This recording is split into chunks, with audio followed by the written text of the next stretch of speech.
Hello, everybody. Welcome to Stir Crazy, episode number 77. Both parties honor the dark side. I'm your host, Kim Brown. I'd like to tell you all a very quick story before we start our program. Picture it, the year 2000, Philadelphia, Pennsylvania. Me, a young college senior, in the newsroom of a very prominent radio station, observing the election from November of 2000. Come to find out, at the end of election night, we did not have a winner. And several weeks later, we still did not have a winner.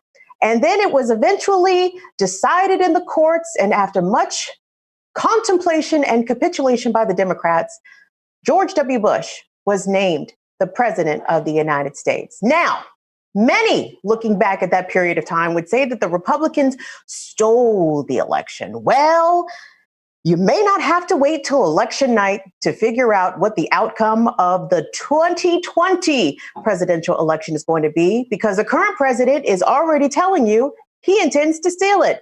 And what you going to do about it? We're going to get into that.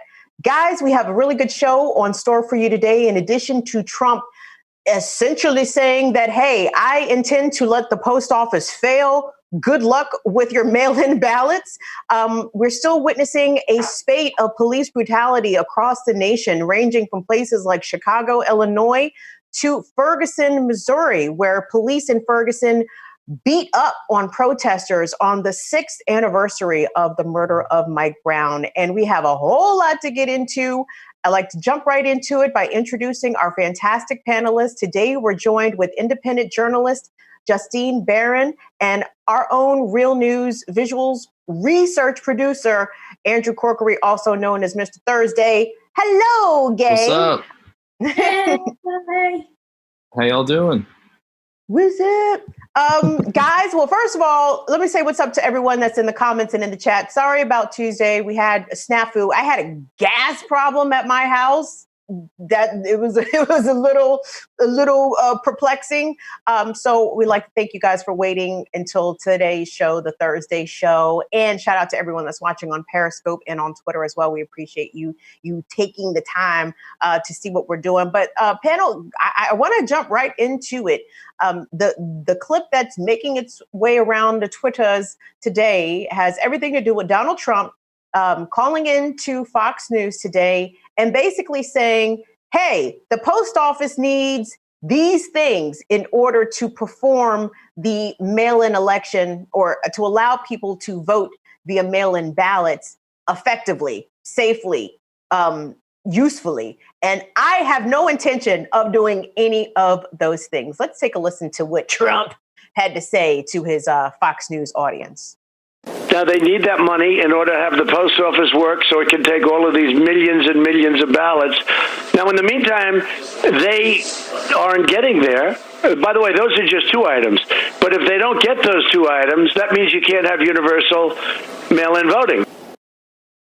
So, guys, a lot of people are noticing some deficiencies at the United States Postal Service. And this has been documented by the fact that the Postmaster General, who was appointed by Trump, who was a longtime Republican donor, Trump donor, a person with no prior experience either working in or running the USPS at all, has done a number of things to halt and slow down productivity, thus hamstringing in advance the post office's ability to effectively operate mail-in ballots for the election. And I want us to take a look, take a quick snapshot locally into Buffalo, New York, where a local station there did a package on this. And truly, gang, this is something that is happening nationwide.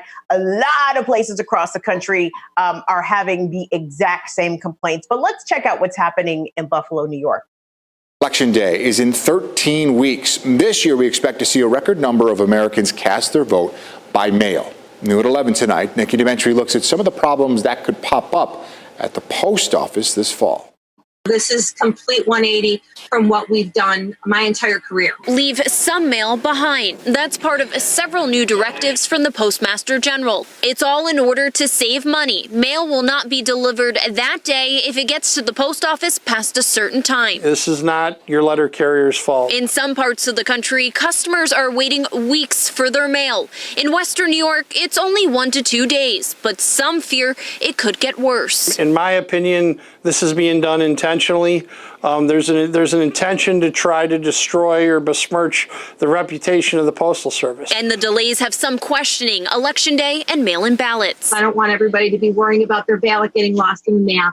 I think if they get it to us early enough, we'll make sure it gets where it needs to go. The Erie County Board of Elections mailed out more than 200,000 ballots for the June primary. They received more than 150,000 back. Even more are expected in November. I think it's going to be a disaster. We're going to make sure this election happens as we always do and make sure that every vote is counted as we always do. One local union leader takes it a step further. I don't want to use the word voter suppression because nobody wants to believe in the United States of America that that's happening, but with the intentional delay of mail, with, the destruction of this delivery network, I don't know what else you can call it. Still, all agree it will take communication, collaboration, and funding for a smooth November election. The pending stimulus bill would grant $25 billion to the Postal Service. If we lose public confidence and trust, if we don't get what we need from Congress, I don't know what the future holds for the United States Postal Service.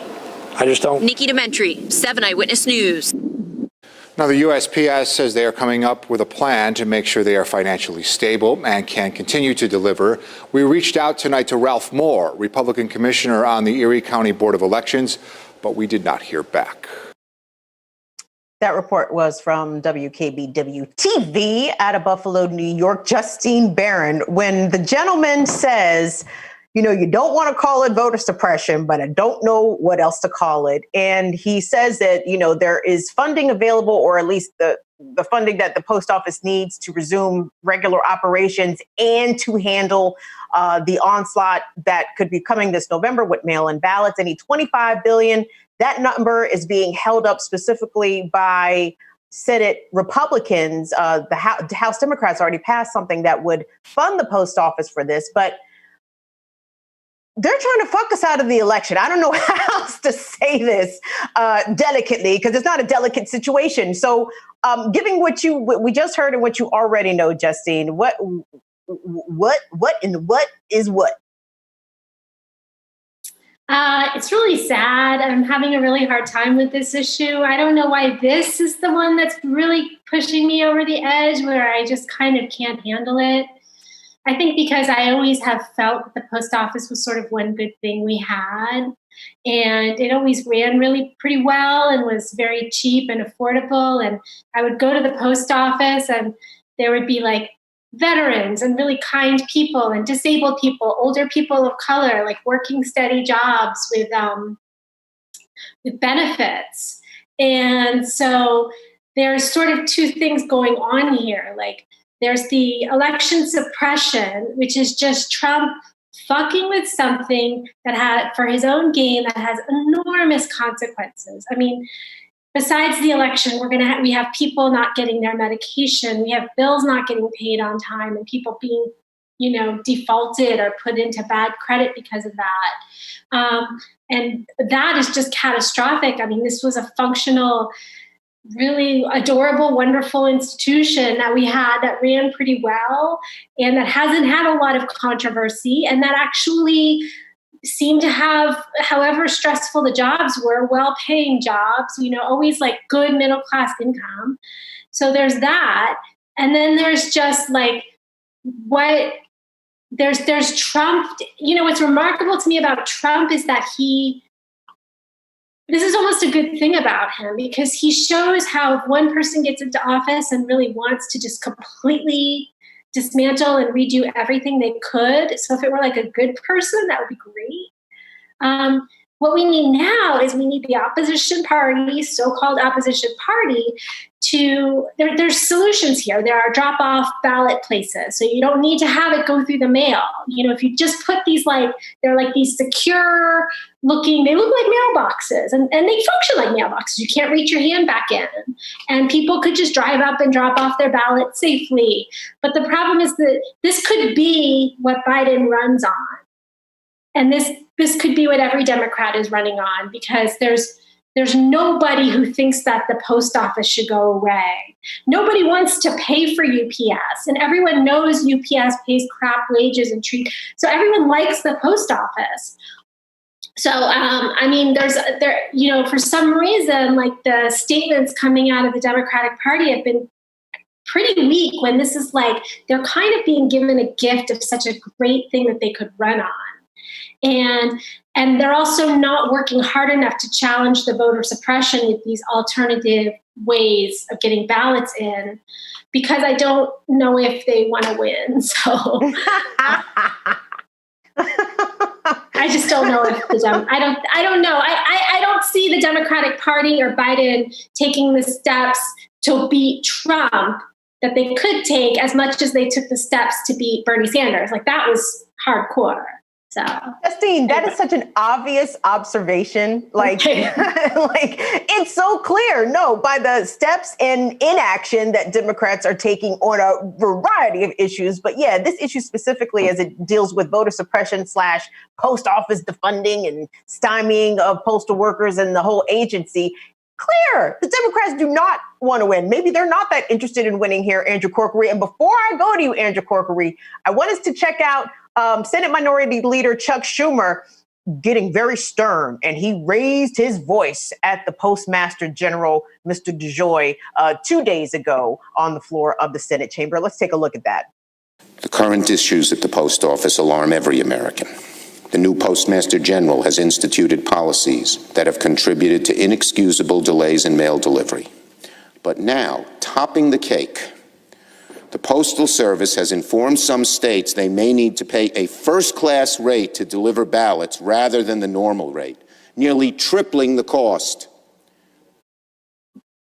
At a time when people will have to vote by mail in record numbers because they can't or won't go vote in person, the Postmaster General is saying we should triple the rate of cost to vote by mail? What a despicable derogation of democracy.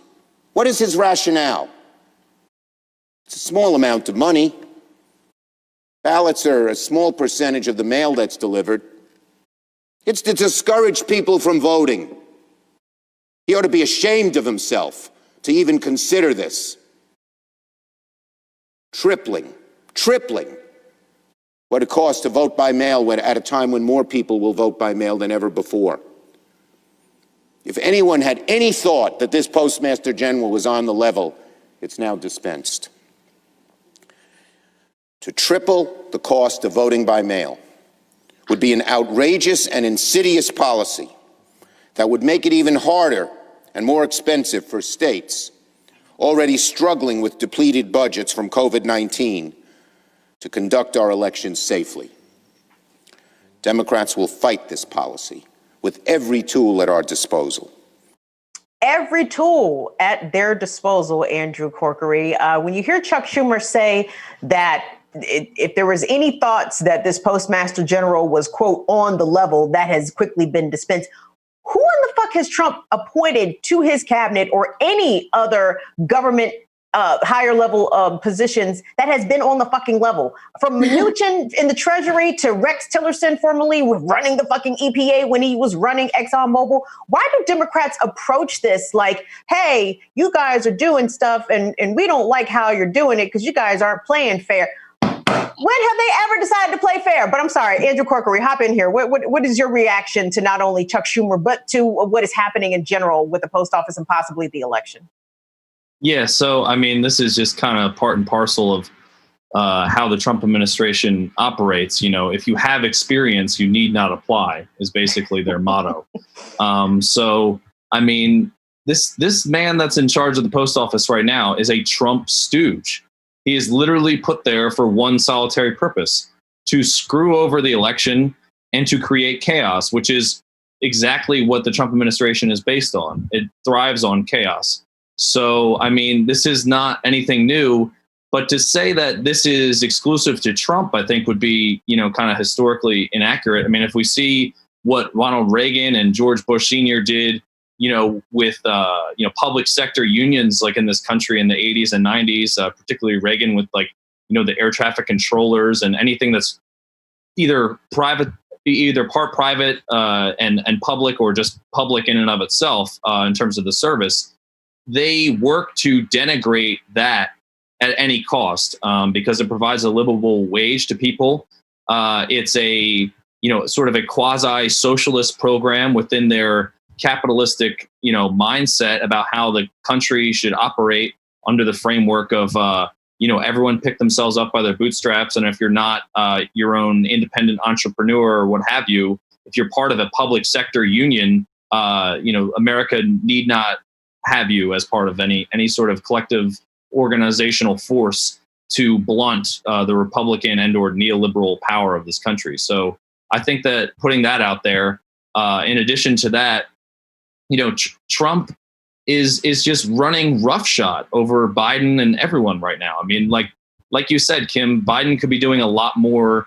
And also everyone on here, we were saying that, Justine was just saying that, Biden could make this a landmark election issue. I mean, when you have Trump literally out there, just not even trying to be coy about it, just saying, yeah, no, I'm doing this to stop voting. And I don't believe in, voting through the post office, and I don't believe in mail-in ballots. You could make so much, political cachet out of that. I don't know why Biden continues to do that. He's so focused on this message of restoring America's moral dignity. Well, I mean, if you want to talk about moral dignity, talk about, not allowing people of color to vote, in record numbers to stop the Trump administration. Talk about, voter suppression at every single turn in every single, Republican run area of the country. I mean, it's just ridiculous. To say that, we have to return the moral standing of the country. Biden only wants to do that in a semantical sense, in a semantic sense. It's all about what Trump does, in terms of his personality, in terms of his ethos, and not about the policies. Because if you look at what Biden is putting forward, some of the policies are actually kind of similar in terms of privatization and other things like that. So it would behoove him to kind of change that policy directive that he has when it comes to privatization and neoliberalism, and really focus on the issues that affect the American people.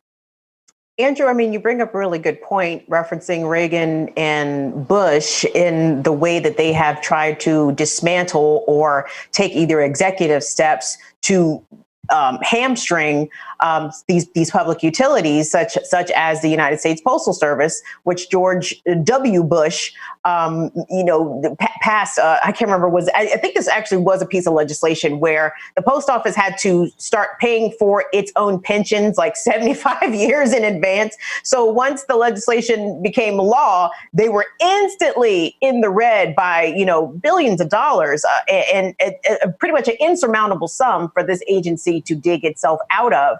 But and that's what Republicans do. That's what they do. They but where are the Democrats though? But this is the thing though, Andrew. The Republicans have the long game, right? They are looking at shit 10 and 20 years out. In 2040, all this shit gonna be ours, right? The Democrats, right. I don't see that type of long vision when it comes to strategy here. They're always reacting to what Republicans do and not being proactive. But that leads me to believe that they are in fact complicit. They are okay with this, in a sort of tongue-in-cheek sort of way, where they won't come out and say that, no, this is something that we actually do support. Yeah, the post office is, this, that, and the third. But they go along with it, or they fight it very, very flimsily, Justine. I mean, like you said, why isn't Joe Biden making a bigger deal of this? And really, or, let's say the quiet part out loud, when you go to a lot of these democratically run cities like Baltimore, Maryland, where Democrats are in charge pretty much from top to bottom, people still have problems voting there too. Yeah, I mean, the Democratic Party has like a crisis in branding. It doesn't have a brand. So it keeps coming up with like restore morality, stronger together. Like they seem to go out of their way to find slogans and ideas that have like no poetry, no meaning. They're like a thud, you know? And the way I perceive it is because I know there's I know that the people controlling the party right now are with groups like the Center for American Progress that are very donor driven. Like Joe Biden is one of the most donor driven politicians we've had. And we know that from the bankruptcy bill, him being in Delaware, all of those banks, like we know. So that I just imagine, I mean, you say that they react, but they also react really, really slow. And I think that they just are like always thinking and never doing. Like even just coming up with the VP pick and constantly leaking who it might be. And then just to kind of test the waters. It's like they have no soul. And I think that's why Americans, a lot of independent Americans end up not voting for them because there's no trust and there's no soul. And like, I know we've had to move on for Bernie Sanders, but can't you just imagine what he would be doing with this moment? Like he would be in the streets with a mask. He would be having like safe distance rallies. He would be screaming about the post office workers every day, you know? And so they react really slowly, like super overthought out. And so that by the time they get their message out, they've sort of missed what is actually happening. It's like so embarrassing and terrible. And so many of us now think that they have come up with a calculus where they decided like, well, we're going to do these things because it'll bring us more money and we'll just win the next one. Because this one's a little messy and hard to win. But if Trump's in power, we could keep playing the victim and pointing fingers at him. I really think that must be what's going on because they're not stupid. Like they are annoying, but they're not stupid. We can't just keep saying they're incompetent. Like they're just making bad choices because they're getting their goal, which isn't our goal.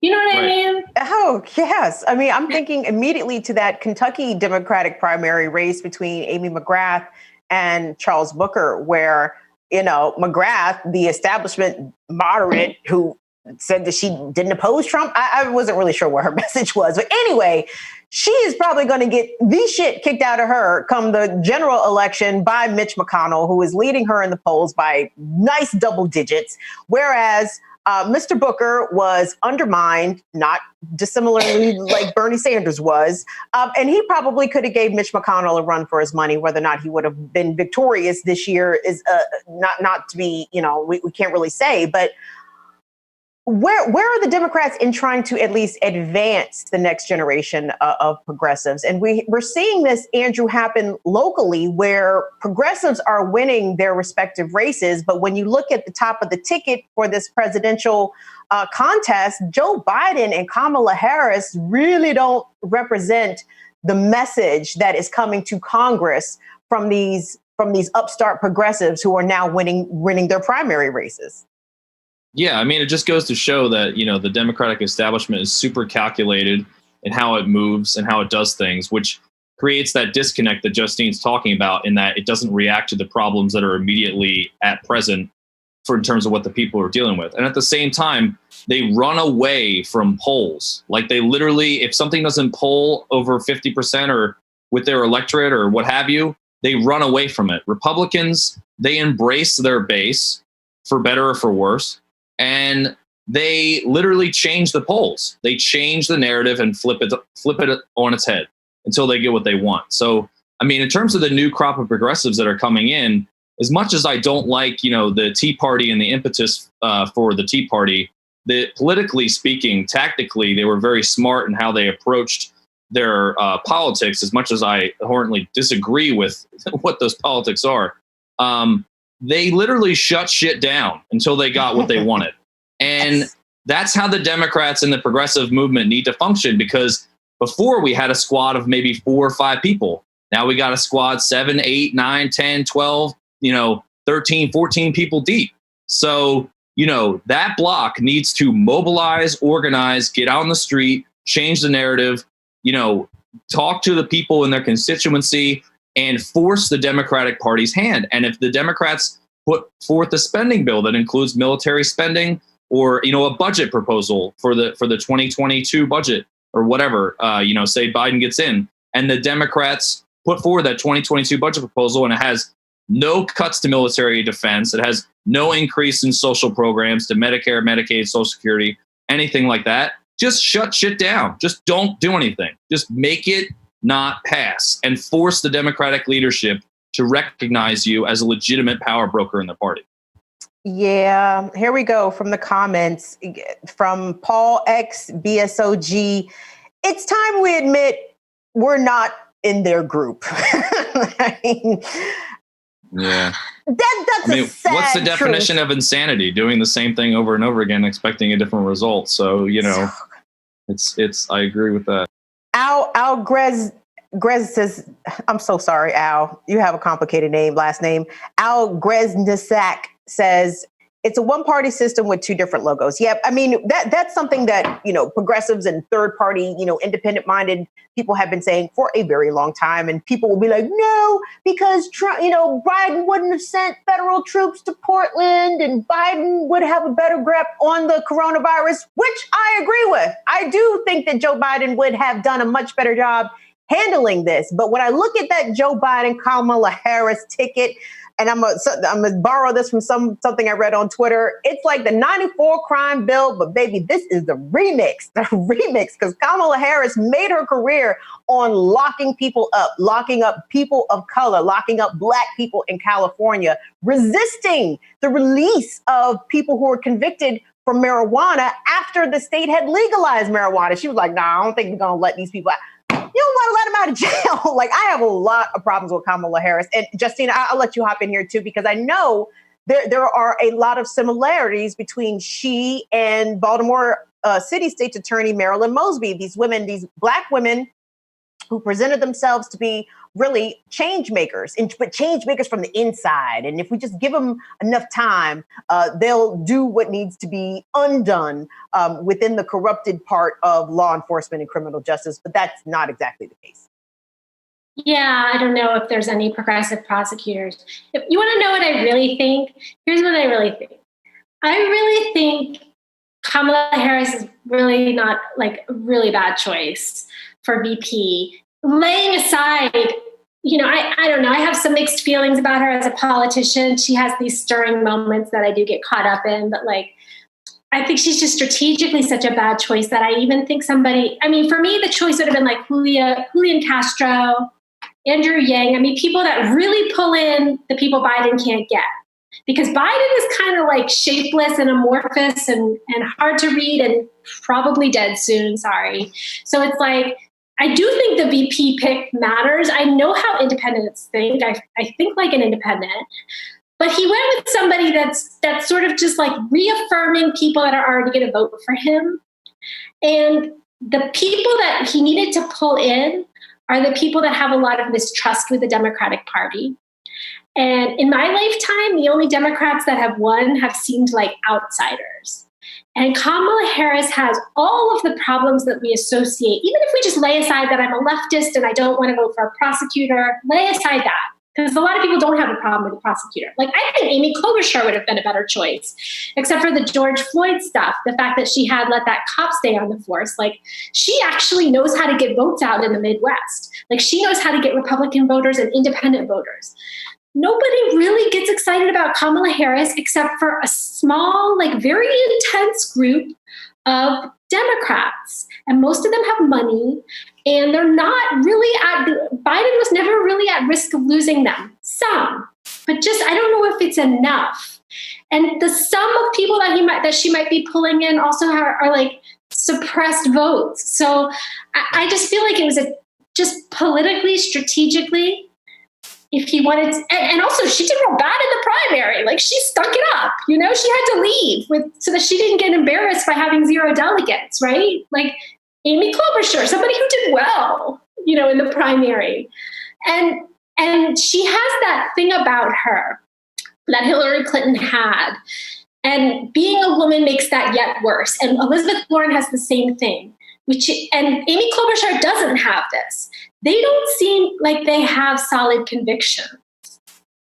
And that, like those three in particular, Hillary Clinton, Elizabeth Warren, Kamala Harris, like the people who are like smelling an insider or a climber who like blows through the wind, who liked Medicare for all and then doesn't, like that's a bigger turnoff to independent voters than somebody who's just like, you know what, maybe not Medicare for all, but I'll give you this, this, and that. I just think this was like a really bad choice. So I don't know if that was exactly your question, but those are my thoughts. Dwayne, pop up Justine's tweet, please. Oh, no. So, what's wrong? First of all, follow Justine on Twitter because she's pretty hilarious. Justine Barron says, I just started crying in my car, realizing that I was probably going to have to vote for Joe fucking Biden. Hey, if you're in the comments, give me some applause or a thumbs up if you agree with this. I almost never cry. I think we're all feeling this way, guys. And it's another stinker of a ticket where you are obligated to vote for people whom you don't believe in and whose, well, for the most part, policy and platforms you don't believe in because they don't go far enough, right? I mean, we are getting older here, kids. We are not getting younger. Time for this country to get its shit together and straighten up. We don't have time for no Medicare for all during the course of a pandemic. We don't have time for debates and questions and uncertainty surrounding our elections in the year 2020. If I could go back to 96 when I was 18 and voting in my first election, you would have never been able to convince me that America would be this much of a shit show at this point in the future. Andrew Corkery, are you going to cry when you likely have to vote for Joe Biden? Oh man, I'm going to be holding my nose so hard. I mean, like it's going to be rough, but I mean, you know, it's when you don't live in a swing state too, it's a different calculus, you know, that you have to make also. Well, I voted in Florida, by the way. Like I voted in Florida, so that's why I kind of feel that way. If I didn't vote in Florida, if I voted in Maryland, I probably would, you know, just skip it. Sorry. Yeah.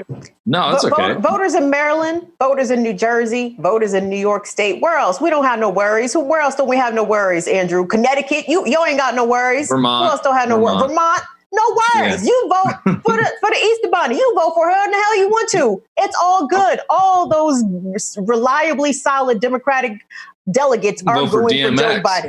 Vote for DMX. I would be voting for Ghostface Killer. I have said this on the show before. But for people who live in Ohio, who live in Virginia, who live in Pennsylvania, I mean, this is completely a different calculus. So is the answer to them, you know, well, y'all just got to suck it up again and vote for the lesser of two evils. If I never hear that phrase, the lesser of two evils, for the rest of my adult life, I will be a very happy woman. I hate how boomers constantly use that phrase to me too. The amount of people in my family that have told me that phrase, I'm like, that phrase is like almost like just depression inducing. Like it's just really like it's the soft, like, you know, insanity and bigotry of low expectations. Like it's really just, you know, okay, we have to vote for somewhere between these two people, you know, but yeah, I mean, with this situation, I mean, I would say that, you know, people in swing states, you know, I've been listening to a lot of Noam Chomsky lately speak about this, and I'm kind of in agreement with him on this, which is that, you know, as terrible as Joe Biden is, to some certain extent, he is a survivable event. Whether he's survivable or not is another question personally, but you know, his administration, you know, would be a survivable event, as we've seen time and time and again with Donald Trump, climate change denial, you know, ramping up conflict with China for potential, you know, military confrontation and or nuclear confrontation regarding South China Sea and a host of other issues. You know, we've seen him, you know, basically just run the state apparatus in such a way to fuel it towards state-run authoritarianism at the top of the executive branch. You know, something that the Obama administration and Bush administration proceeded with, in the sense that they, you know, allowed the office of executive power to expand. So, which is something that Trump is obviously capitalizing on now.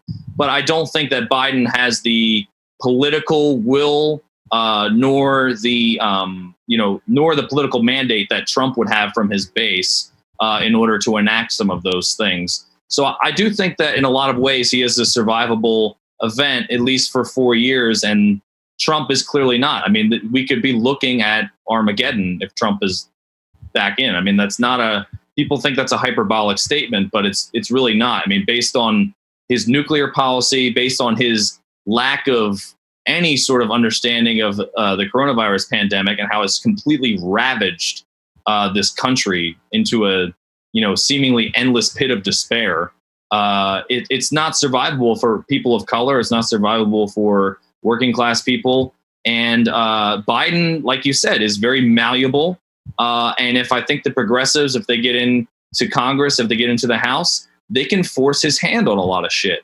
And he's not going to have the political will, nor the endurance or the strength in order to stand up to that. Now, part of what the Kamala Harris pick does, I think, is it allows him to sell more right-wing policies in a codified PR, way that makes sense and kind of like lowers the expectations of progressive voters because, someone, is saying that other than Joe Biden, who doesn't have any real political calculus or base like within the party.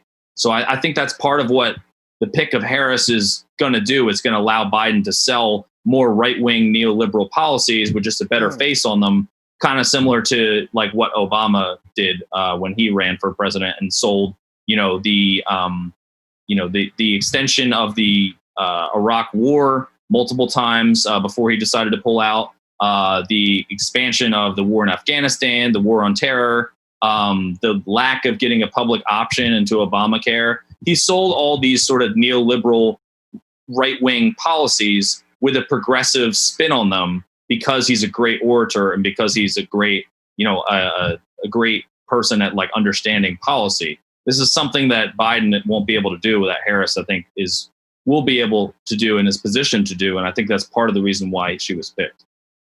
Absolutely. And gang, tomorrow we're going to get into a deeper discussion about the politics of representation, what it means to have a Black woman, a South Asian woman, for the first time ever, be considered as a vice presidential nominee. Like you all have mentioned, that Joe Biden ain't getting no younger. So if this ticket is successful, Kamala Harris could very well become the president within one term. So we're going to have a deeper conversation about that tomorrow. I don't think it's fair to ask the two of you guys, what do you guys think about a Black woman? Or what do you guys think about a South Asian woman? I mean, of course, y'all, it's good on the surface, but there's a lot of layers there that need to be dissected. So we're going to get into that more so tomorrow. I want to read this comment. I just had it from I Am Who I Am. He had a very good point to make. Here we go.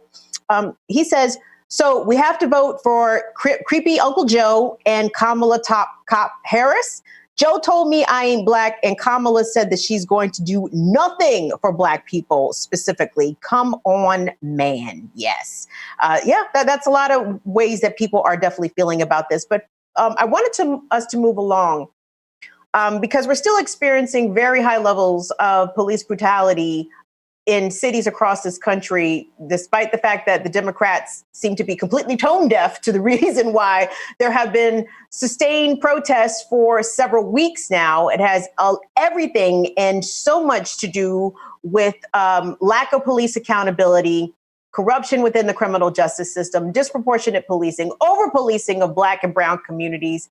And we saw a perfect example of that happen over the weekend as the 6th anniversary of the murder of Mike Brown in Ferguson, Missouri happened. Again, protesters have been in the streets in St. Louis County, and in Ferguson specifically, but it seemed that the night of the anniversary or the weekend surrounding it was when the cops decided to really show their ass. Let's take a look at some of the footage captured by citizen journalist Chuck Modiano. He was out there, and this is what he shot. They're moving in. They're moving in. They're fucking moving in. Ooh, they're moving in. I'm gonna get arrested. That's an arrest. Hey, they're beating our people. They're fucking beating our people. Police are beating our people. They're fucking beating our people. Get back. Look at that gun. You don't need that gun. You don't need that gun. You don't need that gun. What's that good for? What's that good for? Get back! Get back! Get back! Get back! Get back! We're getting the fuck back! What's your name? Fuck you, pig! What's your name? What's your name? What's your name? What's your name? What's your name? What's your name? What's your name? Say your name. What's your name? Back up!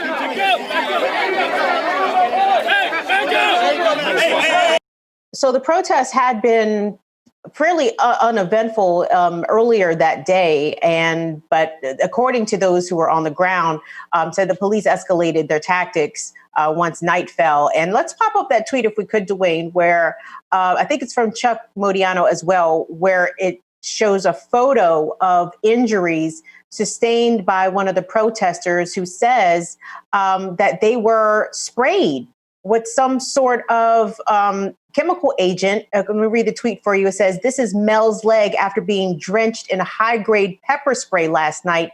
He had no cut before. Many say it's animal spray, possibly bear mace. It literally burns the body and reacts differently in everyone. This is what has been going on or going into people's eyes on Mike Brown's anniversary." I mean, just horrific photos there. I have never been sprayed with mace, pepper spray, or anything of the like, but god damn, can you imagine bear mace, guys, being sprayed at you from anybody, let alone law enforcement? Do we have another video from Mike Brown, Dwayne? I think we do. What's your name? What's your name? Miranda Alexander! Miranda Alexander. What's your name?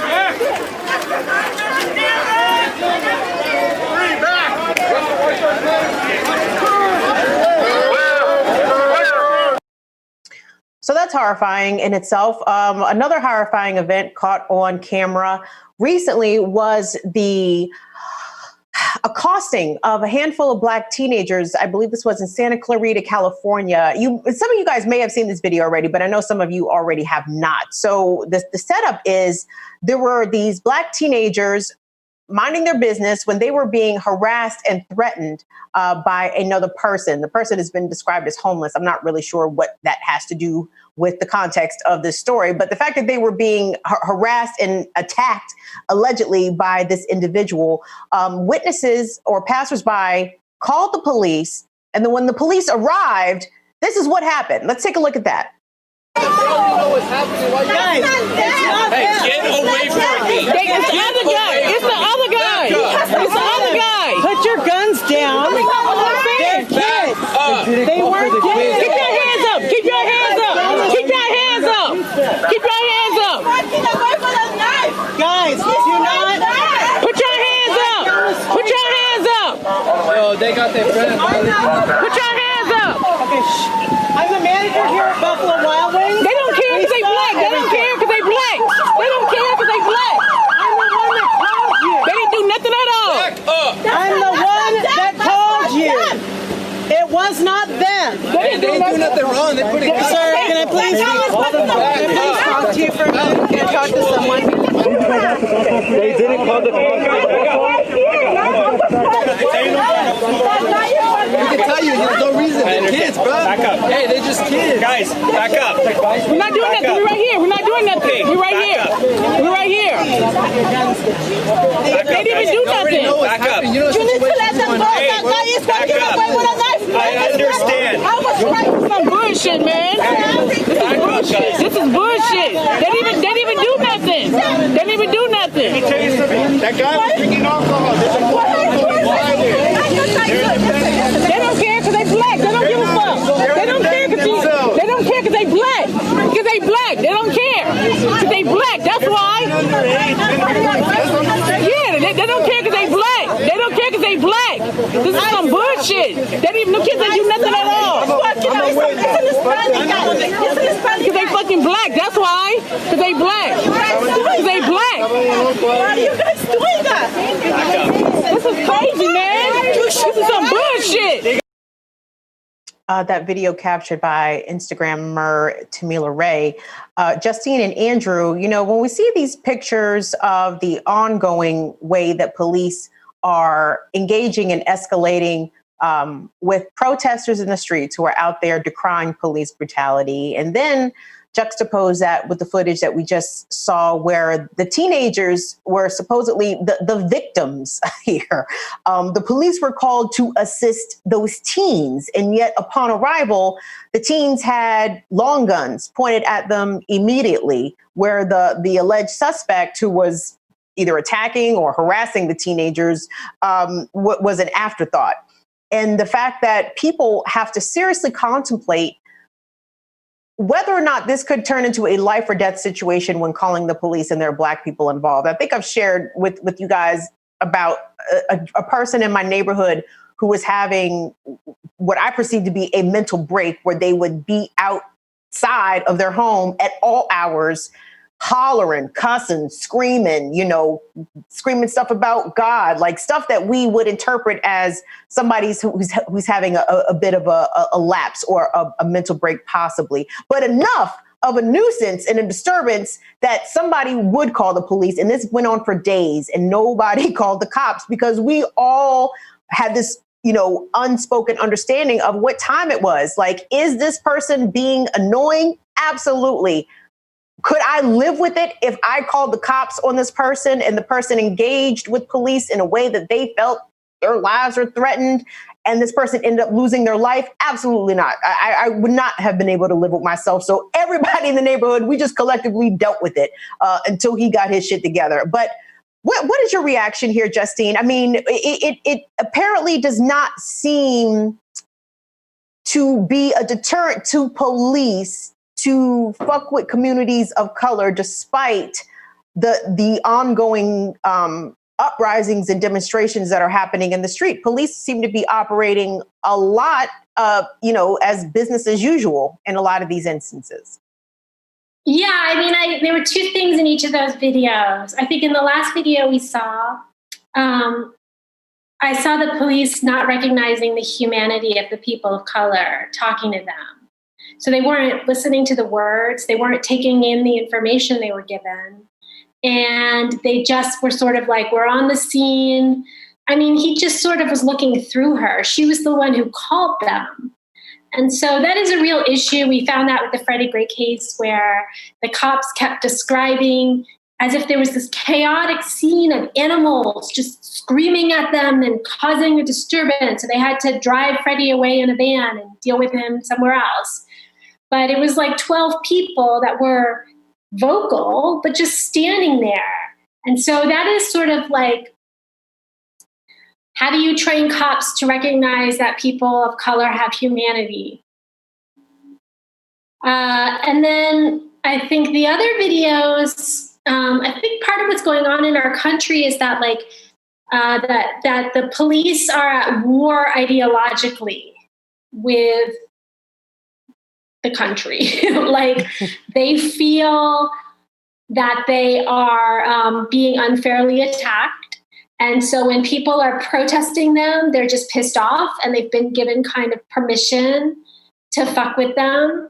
And I think it's a much deeper ideological war than we realize. I don't think every cop out there wants to be at war with the people they're supposed to serve, but that has been what the message that the unions are selling, and that you could just see it play out. And so I think it's not about tactics or actual threats. It's like this really deep ideological war.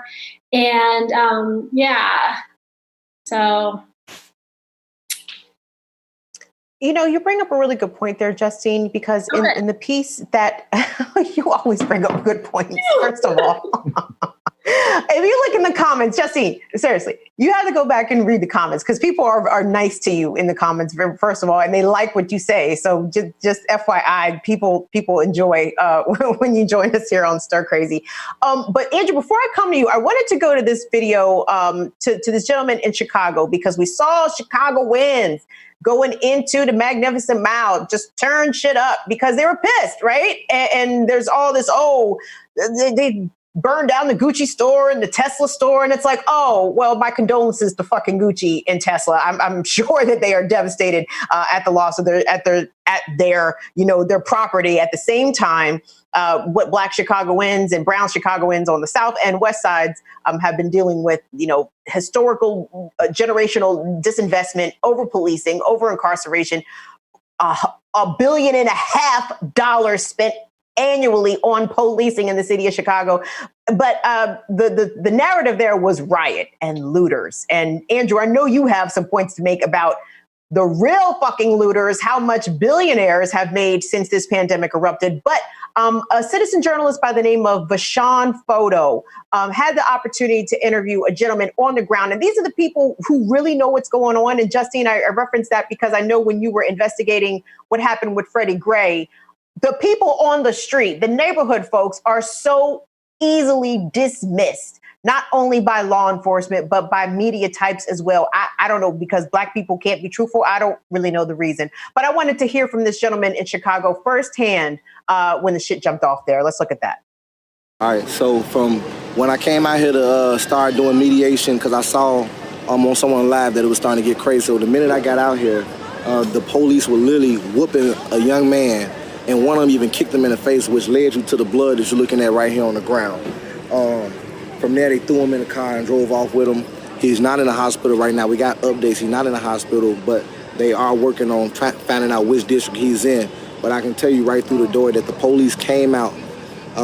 They weren't here to serve and protect. They wasn't here to mediate or keep peace. I literally came out here and we were able to organize. Me and a few more other good brothers were able to organize and get the community to come on one side and come together.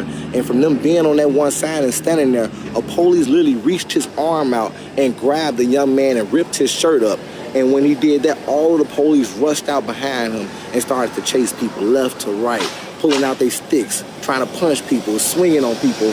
And it's just sad that if you're going to come into a community, there's already a police shooting where the police have already just shot a young man.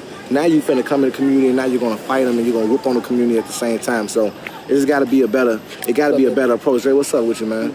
Yeah, I'm good. It got to be a better approach. So that's from my understanding from why I was out here. But I will say me and the other community organizers came out here, and I really felt great about it because of the fact we were able to organize and get the crowd to stand together. We were able to give the crowd updates about the young man who got shot. Well, we found out that he was stable. Another young man's phone got taken by the police. We were able to get that phone back. So we were able to build and work with some of the head Snellers of the 7th District Commander. We were able to work with some of them and be able to try to mediate the conflicts that was going on right here in the community. And now, luckily, everything is dispersed and everything is kind of done right now. But it took a lot of work in between it because everybody's emotions and everybody was up high about what was going on, and people were upset.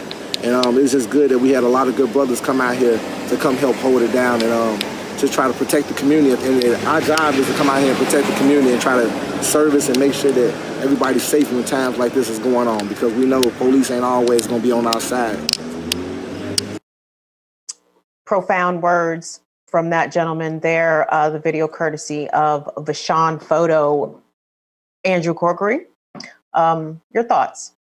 Yeah, I mean, this just shows that, police are inherently set up in a way, to, quote, serve and protect. But what's not said is who they're actually serving and protecting. They're serving and protecting property interests. They're serving and protecting development interests. They're serving and protecting gentrification interests. They're serving and protecting, white, suburban, middle class interests, in the sense that they're serving and protecting those people's property from what those people perceive as a threat, which is communities of color. And so when you have that whole ideological apparatus as to what serve and protect actually means, it's not surprising that you have the outcomes that you have, where these poor, Black people in Chicago are being absolutely fucking terrorized by these Chicago police who are out here, like you say all the time, Kim, showing their whole ass. And, it's not surprising that this happens to people like that. And until society comes to a point when they realize that the institution of policing itself is inherently corrupt and inherently racist in and of itself, we're not going to come to the conclusion that we need to develop and start anew a entirely different apparatus in order to protect our communities, whether they be communities of color or other communities around the country. I mean, it's sad that we have to constantly see this thing happen and have this ideological divide over the humanity of people. That's what we're dealing with. We have an ideological divide over whose life is valued and why it's valued. And so until we get past that and realize that this institution is not serving the interests of the people in any coherent and meaningful way, we're going to be at this stalemate that we're at right now. So part of it is about education.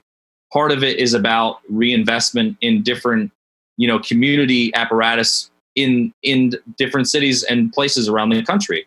Like that brother we were just listening to, he was saying that, he was part of a group that goes in to, de-escalate, situations, protect people in his community from the police terrorizing people, and to make sure that people of color aren't getting, themselves too ingratiated with the police to an extent where they could, the police can justify violence more than they already would.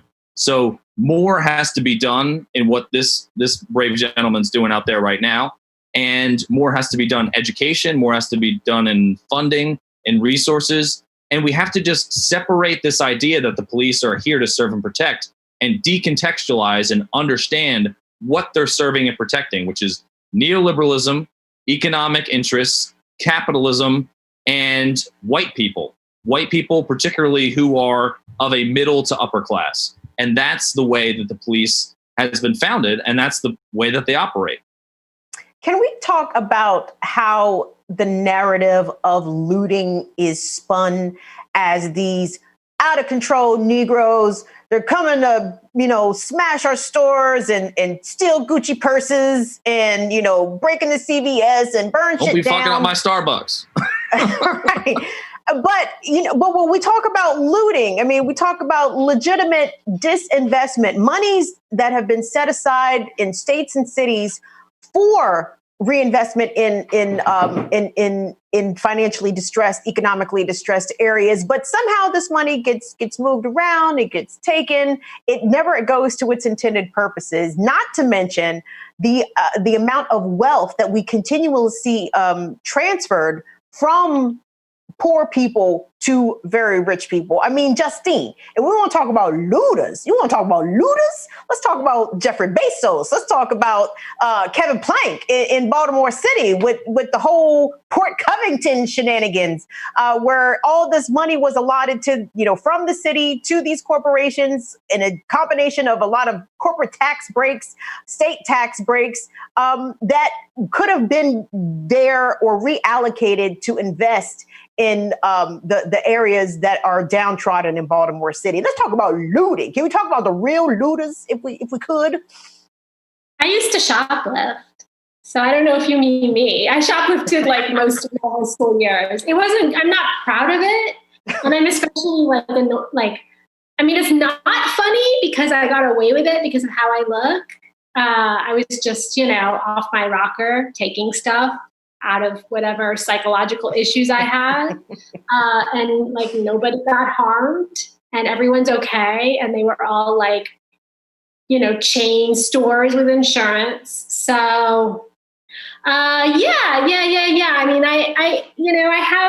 I've mentioned it before on here, but I collected all of these Facebook friends a long time ago that I want nothing to do with, but they're kind of those white liberals that are, they really don't know shit. A lot of them are actors, but they have sort of turned. They were protesting, and now they're kind of when Biden made a comment well, we do need to get the violent people. We do need to arrest the violent protesters. And they were well, that's okay. It's but who are the violent protesters? Protesters haven't killed anyone. And they're kind of jumping on the well, looting is bad bandwagon. And so it's serving a lot of people to kind of, let's tidy up this protest narrative. Look, Bravo TV fired some people and we're having race conversations. And so can we just tidy it up and admit that looters are bad and we should arrest them.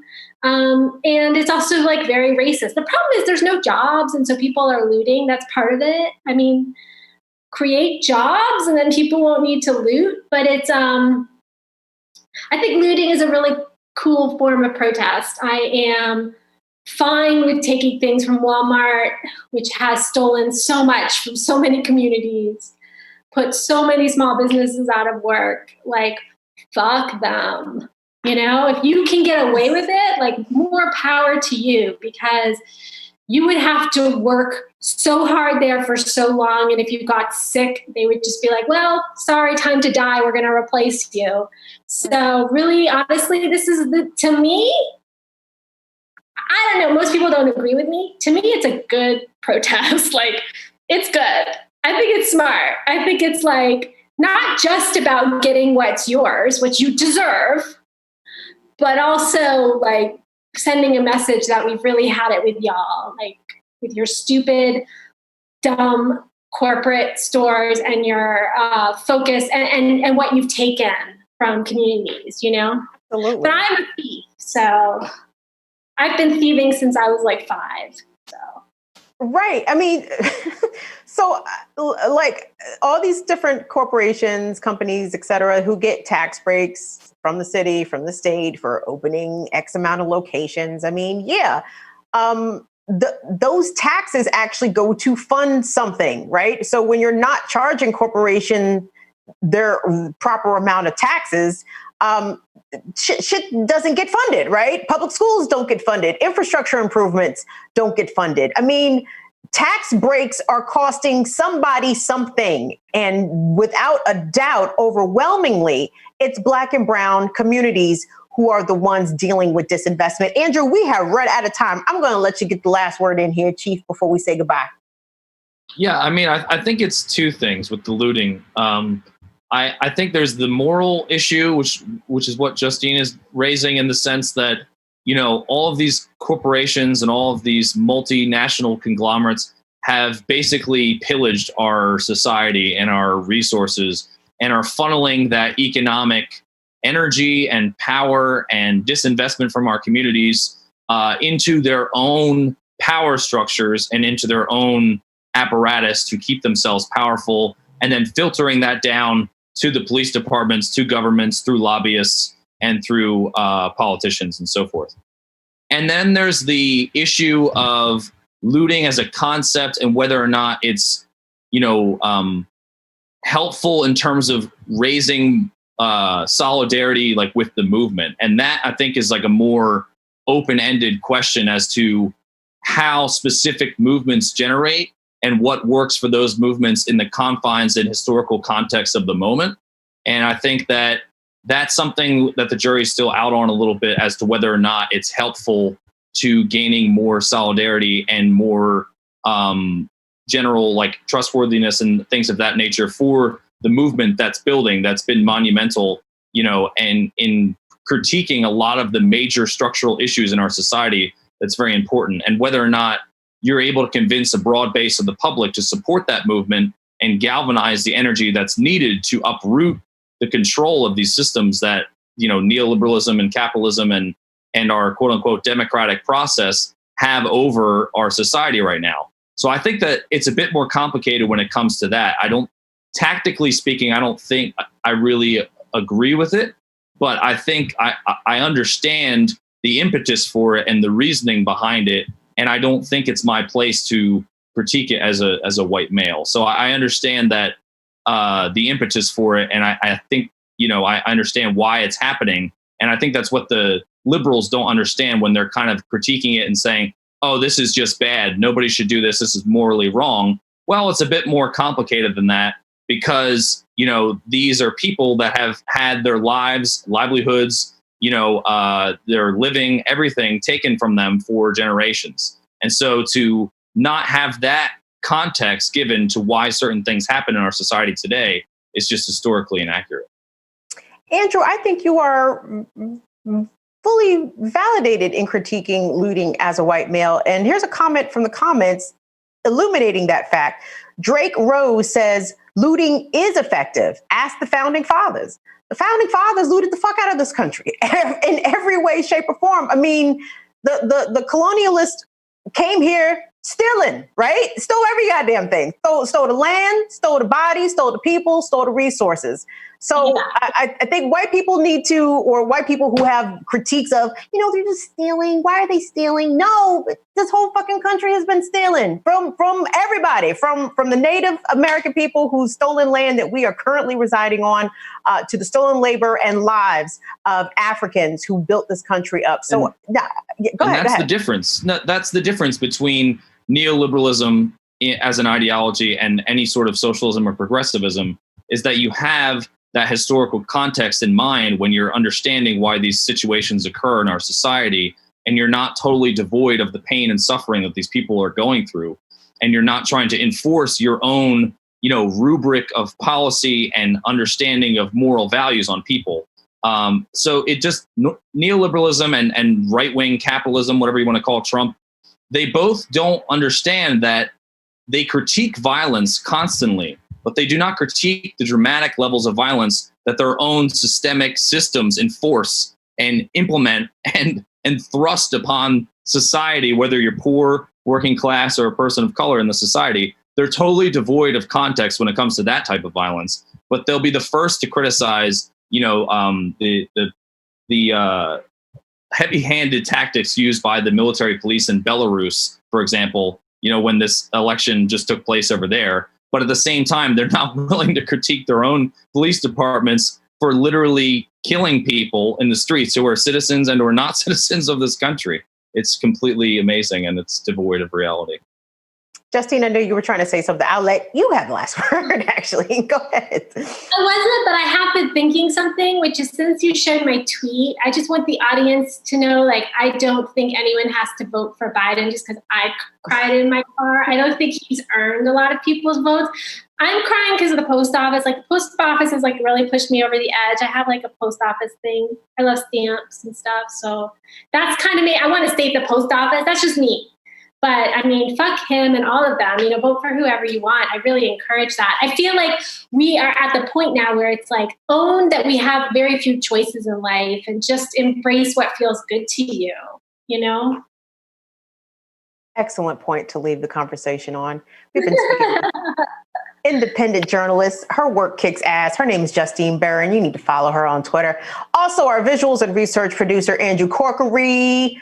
Miss Thursday. We love Miss Thursday on Thursday. Thank you, Andrew Corkery, for being here. Yeah, thank you so much. It's great.